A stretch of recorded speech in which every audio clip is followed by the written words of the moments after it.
Okay. இன்னைக்கு பெர்சன்டேஜ்னா என்னது? சதவீதம்னு சொல்லுவாங்க. அதில பெர்சன்டேஜ் எப்படி கண்டுபிடிக்கிறது? ஒரு நம்பர் இருக்கு அப்படின்னா, இப்போ 40,000ன்னு ஒரு நம்பர் இருக்குன்னு வச்சுக்கோங்களேன். இதில 10% 40,000ல 10% எவ்வளோ அப்படின்னு கேட்டாங்கன்னா,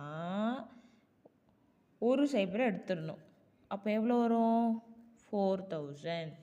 இப்போ 40,000ல 1% எவ்வளோ அப்படின்னு சொல்லி கேட்டாங்க அப்படின்னா, 2 சைபர் எடுத்துடணும். 400.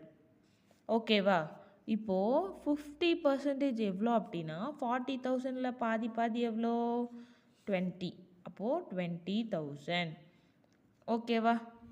நெக்ஸ்ட்டு 25,000 எவ்வளோன்னு கேட்டாங்கன்னா என்ன பண்ணும்? இந்த 50ல பாதி 50ல பாதி என்னது? 10,000. புரியுதுங்களா? 40,000ல 10% அப்படின்னா என்னது? ஒரு சைபர் எடுத்துகிட்டு எழுதுவேன் 4,000. 1%னா 2 சைபர் தூக்கிடணும். 50%னா இதில் பாதி. 25னா 20,000ல பாதி. ஓகேவா?